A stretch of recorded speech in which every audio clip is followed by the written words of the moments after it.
tu vas commencer à développer cela, tu vas voir les attaques. Tu vas voir comment est-ce que ça va bouillir sur toi. Mais les gars, quand le diable t'attaque, c'est pas que toi tu ne l'attaques pas. Il faut qu'on règle ce problème du diable là. Quand le diable s'attaque à toi, c'est pas que toi tu ne t'attaques pas à lui. Qui est venu détruire les œuvres du diable? C'est toi. C'est toi. Ton assurance, ta position est suffisante pour balayer l'ennemi. Mais c'est ton ignorance aussi qui fait souvent que tu n'arrives pas à balayer l'ennemi. Pour balayer l'ennemi, il faut être bien assis dans la parole. Laisse-moi vous montrer quelque chose. Quelqu'un peut confesser la parole de Dieu. Je vous dis, il dit Jésus est Seigneur, on répond Amen. Il confesse la parole de Dieu, mais il obéit à la parole de l'homme.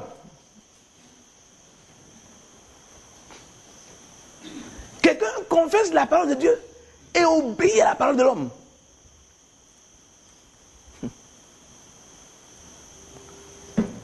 La Bible dit, si vous écoutez la voix de l'Éternel votre Dieu, si vous obéissez à la voix de l'Éternel Dieu, il dit quoi? Voici les bénédictions qui suivront pour vous. Et la même Bible dit, parlant de Adam, dit à Adam, parce que tu as obéi à la voix de ta femme,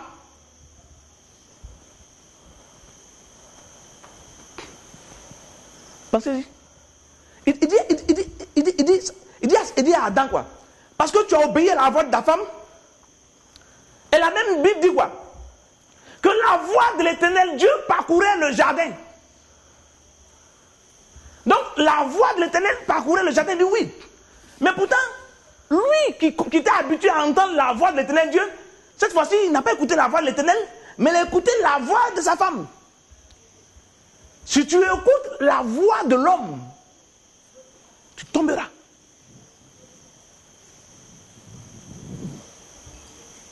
Dis-moi, tu veux être un chrétien solide? Il faut bien comprendre ce que je te dis. Si tu veux être un chrétien robuste, quoi, qui gagne sans cesse, il faut bien comprendre. Il faut bien comprendre. C'est dans ce contexte-là qu'on dit tout est possible à celui qui croit. Et tu restes un vainqueur permanent. Tu sais ce que les hommes pensent, tu sais, mais tu n'écoutes pas ça. Tu écoutes ce que Dieu dit. Qu'est-ce que Dieu dit? Et c'est ce que Dieu dit qui t'intéresse. Tu vas à l'école, c'est vrai. Ton professeur, c'est un professeur, c'est vrai. C'est par rapport à la science qu'il te gère, c'est vrai. Mais quand il te parle, rappelle-toi que la parole de Dieu te rend plus sage que tes enseignants, tes instructeurs. Pense comme ça. Et tu penses comme ça, Dieu va te révéler ce que ce professeur veut te donner. Et le professeur va te trouver super intelligent.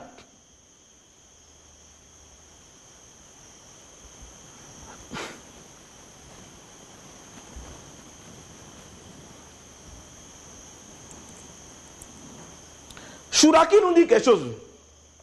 Chouraki, c'est une version. Il dit dans Jean 5, verset 44, comment pourriez-vous adhérer si vous tenez votre gloire les uns des autres et qui ne cherchez pas la gloire qui vient d'Élohim, l'unique? Il dit comment pourrez-vous adhérer? Il dit pas quoi?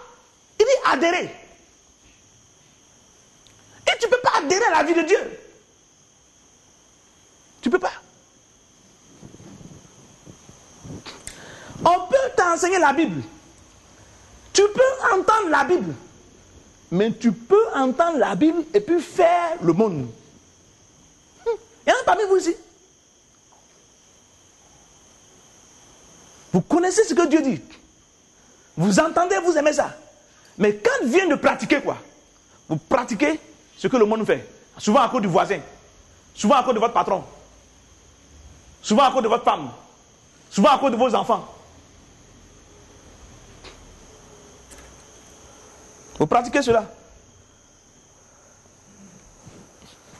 1 Timothée 6, verset 12.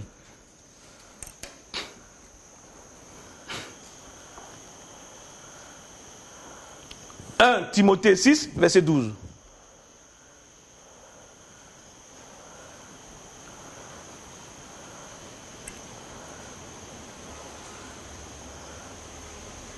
1 Timothée 6, verset 12.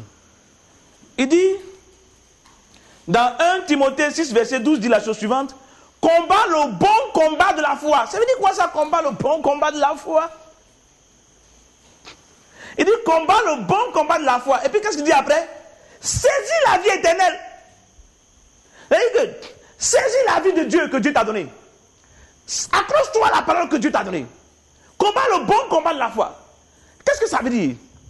Fais attention à la parole du monde. Fais attention à ce que le monde te propose. Accroche-toi à ce que Dieu te dit. Et fais attention à ce que le monde te propose. Donc ainsi tu combats le combat de la foi. Tu saisis la vie éternelle. Tu t'agrippes à cela. Voyez-vous? Il dit, saisis la vie éternelle à laquelle tu as été appelé et pour laquelle tu as fait une belle confession en présence d'un grand nombre de témoins. Il dit, ne laisse pas la vie humaine te dominer, mais saisis la vie éternelle. Accroche-toi à la vie éternelle pour que tes pensées deviennent les pensées de Dieu. Il dit, si tu fais de l'éternel tes délices, il te donnera le désir de ton cœur. Tous les chrétiens aiment ce verset-là, mais ils ne comprennent pas ce que ça veut dire. Faire de l'éternel tes délices, c'est à aimer vivre dans la parole de Dieu.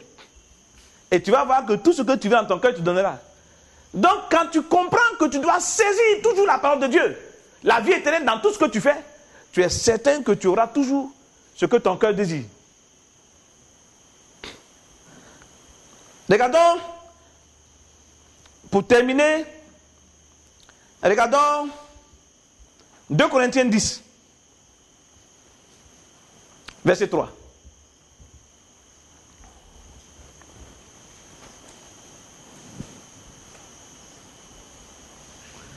« 2 Corinthiens 10, verset 3. Vous y êtes? 2 Corinthiens 10, verset 3. Il dit, regardez bien, suivez très bien.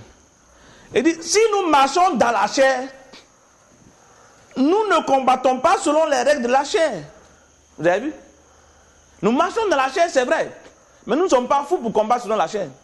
Parce que si nous combattons selon la chair, nous sommes perdants. Dès que tu fonctionnes selon la chair, ça veut dire que tu fonctionnes selon le rythme du diable. Donc tu vas te faire avoir. C'est-à-dire que tu fonctionnes dans la dimension accessible au diable. Tu fonctionnes dans la dimension accessible au diable. Si tu veux fonctionner dans ta dimension à toi, tu ne dois pas fonctionner dans la dimension charnelle. Maintenant il dit, car les armes avec lesquelles nous combattons ne sont pas charnelles, mais elles sont puissantes en vertu de Dieu pour renverser les forteresses. Vois-tu? Alors il faut que tu comprennes très bien cela. Pour que quand tu fonctionnes au dehors partout, tu ne fonctionnes jamais selon la chair. Un exercice qui est très bon à faire et que je te demande de faire, c'est d'écouter quand les gens parlent pour discerner le fonctionnement de la chair. Tu écoutes comme ça et puis tu vois, regarde comment ils fonctionnent. Regarde comment ils pensent. Ils pensent humain. Et puis tu te souviens maintenant de la parole divine. Comment Dieu veut qu'on pense. Et puis tu te détaches d'eux. Sans rien dire. Et tu sais qui tu es. Tu sais comment tu dois penser. Tu reconnais très bien que c'est comme ça qu'ils pensent. Tu ne leur dis rien. Mais tu sais comment tu dois penser. Si maintenant un d'entre eux se détache pour venir vers toi, tu lui flanques le virus de la vie éternelle. Vous avez vu comment c'est? C'est comme ça c'est. Tu discernes. Si tu discernes que tu es déjà très fort dans discerner la parole de Dieu, la voix de Dieu, de la voix du monde, si tu peux discerner les deux voix là, automatiquement tu es sauvé. Tu vois, c'est important. Il dit, car les armes avec lesquelles nous combattons ne sont pas charnelles, mais elles sont puissantes par la vertu de Dieu pour renverser des forteresses. Il dit, nous renversons les raisonnements. Hein? Nous renversons les raisonnements. Et les hauteurs qui s'élèvent contre la connaissance de Dieu. Ils ont des raisonnements et des hauteurs qui s'élèvent contre la connaissance de Dieu. Nous renversons ces raisonnements-là. Nous amenons les pensées captives à l'obéissance de Christ. Voyez-vous? Donc l'objectif que nous avons, c'est de rendre les pensées obéissant à Christ, de transformer les pensées, de les amener, de les sortir de leur captivité et de les amener à se soumettre à Christ. Ce n'est pas un petit travail. Mais, toujours quand vous lisez, il faut bien faire attention au contexte. Regardez le verset 6. Le verset 6 nous dit la chose. Nous sommes prêts aussi à punir toute désobéissance lorsque notre obéissance sera complète. Donc il dit que tu ne pourras faire cela véritablement que lorsque tu pourras transformer les gens, quoi. Enlever leurs mauvaises les pensées là, de la captivité pour les soumettre à obéir Christ, que lorsque toi-même tu seras complètement soumis à Christ. Comprenez-vous? Il dit, si toi-même tu ne fais pas l'effort pour être toi-même soumis, tu ne pourras pas. Parce qu'il aurait en toi la rébellion. Tu ne pourras pas. Mais si toi-même tu es soumis, quoi, tu pourras facilement.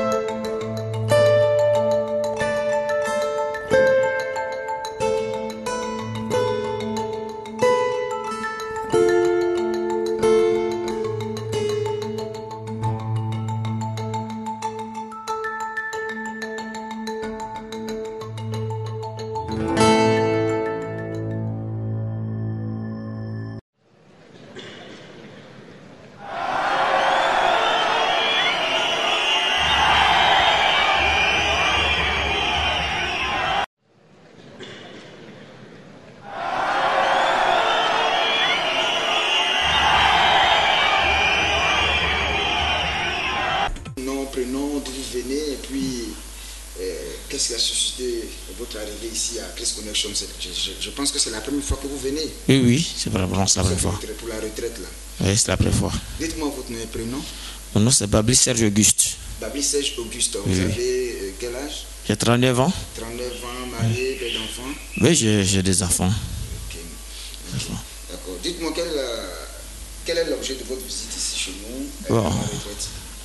Bon, je suis malade. J'étais allé à l'hôpital au Fauboigny. Oui. Là-bas, j'ai croisé une soeur, je l'avais bien une soeur. Il m'a dit qu'elle est de cette église. C'est ça. Voilà. Donc, elle est déléguée médicale. Donc, quand elle m'a vu, elle m'a dit, ah, vraiment, elle m'a invité à l'église ici. C'était depuis le dimanche. Mais en fin de compte, puisque je suis à Bobo, on n'a plus pu se voir. Donc, maintenant, elle a dit, bon, il y a une retraite. Il y avait une retraite qui commençait hier. C'est vendredi. Ah, c'est vendredi là. Donc, qu'on prenne rendez-vous pour cette retraite. Et c'est ainsi que j'ai accepté. Hier, elle est venue me chercher. Et nous sommes venus à la retraite. Ok. Donc, vous souffrez de quoi aujourd'hui? Vous souffrez de quoi? Qu'est-ce que vous avez comme maladie? Bon, ça fait depuis le 28 octobre. J'étais malade. C'est d'abord... Octobre 2000, combien? 2007? 2007 là. C'est ça. Voilà. C'était d'abord... Les examens ont montré que c'était la fièvre typhoïde. Oui. Donc, on m'avait hospitalisé. Puis après ça, bon, ça a été soigné. Mais après ça, je ne me suis pas retrouvé. Aujourd'hui, depuis ces examens, on me dit a une anémie sévère qui fait que bon, il manque de sang. Donc mes cellules ne peuvent pas être nourries. Toute ma peau même, voilà ma peau. Vous pouvez montrer, hein? Vous pouvez montrer. Voilà, voilà. Toute ma peau se dégrade, ça j'ai mu. Et même encore. Voilà. Vous pouvez vous lever même pour montrer. Voilà, j'ai mu. Attends. Voilà, ça gratte beaucoup. Voilà, voilà. Vous pouvez vous lever. Voilà.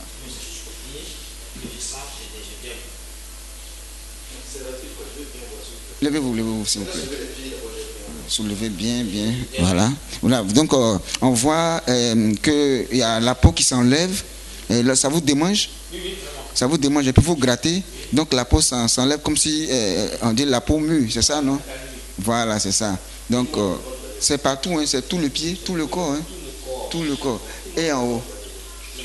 Voilà, voilà, voilà. On voit bien que partout c'est comme ça. Hein. Les bras aussi, les bras, voilà. Les bras, voilà. Jusqu'au cou même, hein. Jusqu'au cou, hein. Partout, tout le corps. Tout le corps. Même c'est ça.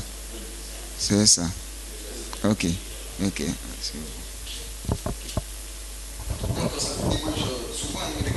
Oui, ça me démange. Voilà. Vous prenez des médicaments? Si.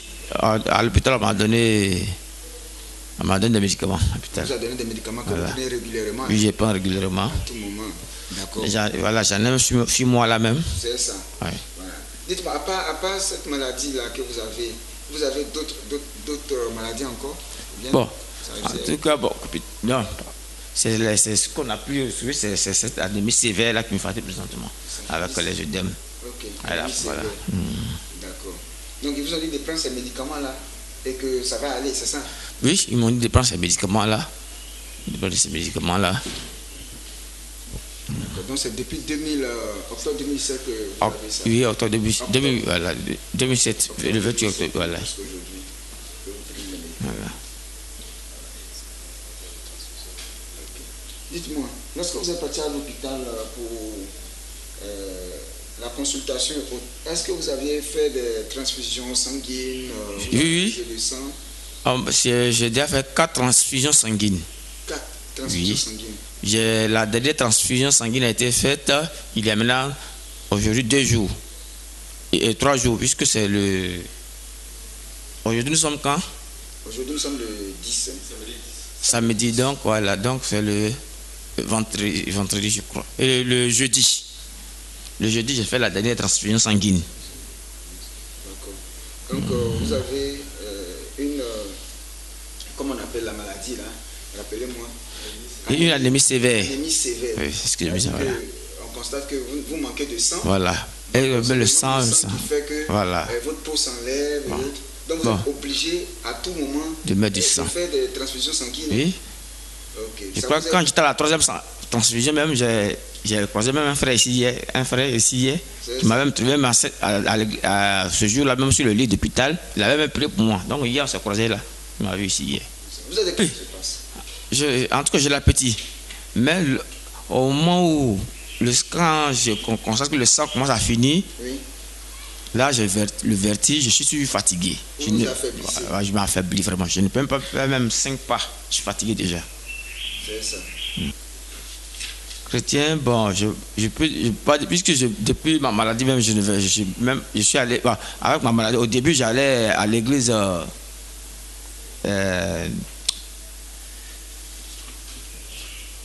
les églises de Dieu, les églises qui ont pris les cinémas là. Le royaume de Dieu. C'est là-bas j'allais, puisque bon, moi je suis jusqu'à Bobo et c'est jusqu'à Angré. Donc il fallait toujours tâcher compteur. Après les moyens m'ont manqué. Et puis bon, là la fatigue. Puis bon. Puis là je ne peux pas. Je ne peux pas marcher. Je suis malade. Bailly Serge, viens ici.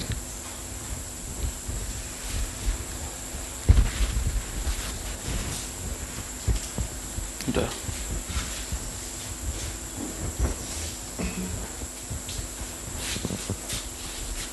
Tu veux que Jésus te guérisse?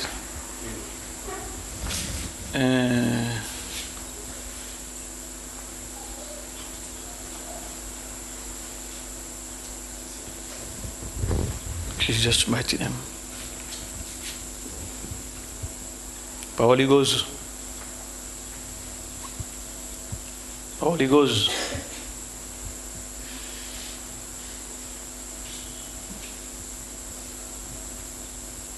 In Jesus' mighty name.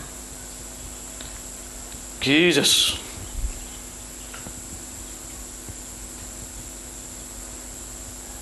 Jesus.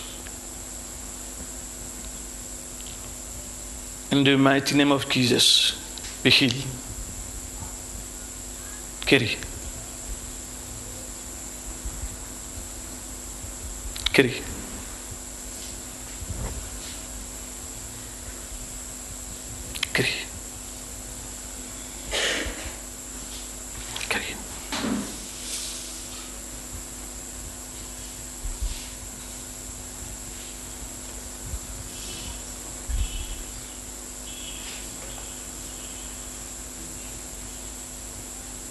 Holy Ghost.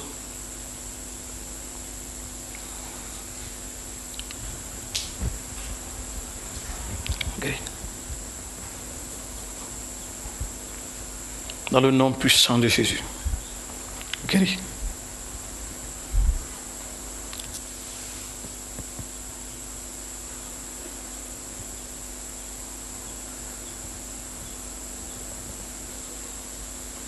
Tu es guéri. Ça y est, c'est fini. Je veux voir la seconde personne qui est encore là.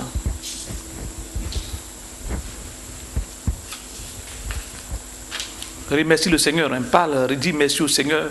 Parle tout seul, dis merci au Seigneur, dis merci au Seigneur. Il ne faut pas laisser la parole que je t'ai lancée là se perdre. Dis merci, si tu veux rendre dans la cour, si tu veux vendre la cour, commence à jubiler, dis merci au Seigneur, fais ce que tu veux, mais fais quelque chose, ne reste pas muet. Hein. On va baisser les têtes, on va parler au Seigneur, voir et de saisir les implications qu'il y a à connaître, à comprendre ce qu'on va enseigner ce matin. Parlons au Seigneur. Parlons au Seigneur. Parlons au Seigneur. Parlons au Seigneur. Parlons au Seigneur. Tu te souviens pas de ce monsieur-là? Oh. Attendez, il va rentrer toujours de les voir. Je l'ai vu. Parlons au Seigneur. Alléluia. Parlons au Seigneur. Alléluia. Tu me laisses ce micro-là, quelqu'un va rendre témoin tout à l'heure. Parlons au Seigneur. Alléluia. Alléluia. Shokorika shimbarabaka santa korida kabakash. Rantaka shabaro karida kabakshi dabakari. Alléluia. Alléluia. Alléluia. Alléluia.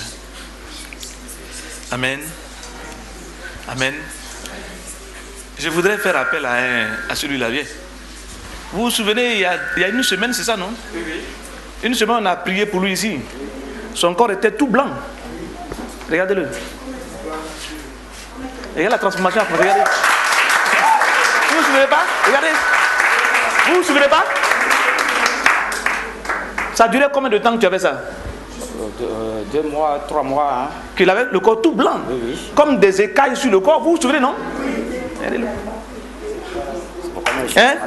Voilà, regardez. Il est soulié tout ça, regardez. Il dit, c'est pourquoi je me souviens ce matin. Vous vous souvenez bien de lui, non? Le micro n'est pas ouvert? Ah oui, c'est vrai, c'est moi qui n'ai pas ouvert le micro. Alors, dis ce que tu as dit. Oui, vraiment, je remercie le Seigneur, c'est Babli Serge Auguste. Ok. Je remercie le 39 ans. Ok, et qu'est-ce qui s'est passé? Dans 3 mois, j'étais vraiment malade. Même le dermatologue, quand on va là-bas, il prend même son gros cahier pour fouiller, pour chercher les médicaments qu'il faut me prescrire. Je fais, ça va pas, ça va un peu, ça va pas, bon. Et c'est ainsi qu'il y a une sœur, Ramata, qui m'a invité ici, à la retraite. Et le pasteur a prié pour moi et m'a dit que je suis guéri. Vraiment, je savais que j'étais guéri après sa parole. Parce que spirituellement, j'étais guéri physiquement, mais physiquement, bon, comme c'était là, je ne peux pas faire mon témoignage. J'ai dit, aujourd'hui, je vais faire mon témoignage et je suis là. Est-ce que... Regardez bien son corps. C'était tout blanc, cailleux, tout ça, et puis il se couvrait là. Voilà. Tu peux t'asseoir. Tu reviendras encore. Bon, il me les prescrit, mais je les paye, mais rien. Des ordonnances de 30, 40 000 francs. Tout cela, je ne fais rien. Ce qui fait que vraiment, à la retraite, le samedi, c'était le vendredi soir, le samedi, l'apôtre a prié pour moi et il m'a dit, je suis guéri. Il t'a même pas touché? Je suis guéri. Dis merci. Je vais à la maison le dimanche et je vois que effectivement je suis guéri. Donc, acclamons le Seigneur. Et dis-nous un peu, comment tes parents, ceux qui te connaissent dans le quartier, ont réagi en te voyant? Bon, comme c'est un quartier, dans ma cour, il y a beaucoup qui sont chrétiens, ils n'ont que fait que remercier le Seigneur. Ah, Dieu merci, quand on me voit Dieu merci. Ils ont constaté que... Voilà, et que je suis guéri. Quand on me voit Dieu merci. Dieu merci. Voilà. C'est tout ce qu'on peut. Voilà. Et là, ce matin, dis-nous comment tu te sens? Oh, je me sens à merveille. Je suis jusqu'à arriver ici. Je me sens à merveille. Voilà. Devant l'Assemblée, qu'est-ce que tu peux dire à ceux qui te regardent? Un conseil ou une parole pour le Seigneur? Qu'est-ce que tu peux dire? Bon, je crois qu'il n'y a plus de conseils à donner puisque eux-mêmes qui sont là, ils savent, parce qu'ils savent les œuvres de Dieu. Ils savent que Dieu est puissant. Et il est seul, unique en son genre. Alléluia. Les hommes, même dans la maladie, les hommes peuvent te soigner, mais c'est Dieu qui guérit. Alléluia. Tant qu'il n'y a pas la main de Dieu, tu vas beau dépenser quoi que ce soit, tu ne pourras pas guérir. Voilà. Donc, qu'on suive le droit chemin de Dieu. Tous. Alléluia, on acclame le Seigneur, bien-aimé. On acclame le Seigneur pour ce témoignage. Merci. Alléluia. Entre la main du médecin ou du guérisseur ou du charlatan, la solution se trouve entre les mains de Christ. Alléluia. Il est venu, il a vu la gloire de Dieu. Bon, ceux qui étaient là savent. Alléluia. Là, aujourd'hui, on voit un garçon charmant. Alléluia. On voit la gloire de Dieu qui se manifeste sur lui. Et ce matin, il est arrivé, je le vois, il est sapé en bain. Tout ça, alléluia. Quand il est venu à la retraite, il était en tapette. Parce que ça n'allait pas. Aujourd'hui, voici la réelle identité de notre bien-aimé. Il est bien, il parle posément, il parle ça. C'est Jésus-Christ qui peut le faire. Alléluia. Donc je veux qu'on acclame le Seigneur encore. On acclame le Seigneur encore. Alléluia. Donc n'hésitez pas, dans 2 semaines, nous avons une retraite. Même s'il est mort, envoie-le. L'homme de Dieu a dit que tant qu'il vivra, il va ressusciter des morts. Alléluia. Même tu sens même que dans les 5 minutes, il va mourir, envoie-le. S'il est mort, on va le mettre derrière là-bas. C'est sûr qu'avant dimanche, il va s'élever, il va prendre ses bras, il va la mettre. Alléluia. On acclame le Seigneur pour cela, bien-aimé. Quelle que soit la maladie, quel que soit le mal, bien-aimé, nous ne devons pas hésiter. C'est Jésus qui guérit. Donc nous devons envoyer les cas ici. Donc parle à tes voisins, parle à tes amis, parle à tes frères. Quel que soit le mal, ce qui est impossible aux hommes est possible à Dieu. Que le Seigneur vous bénisse. Donc Dieu a prévu la vie éternelle avant la fondation du monde. Avant la fondation du monde, Dieu a prévu de donner la vie. Le Fils n'est pas de Dieu. Mon Dieu, toi le roi, je veux vivre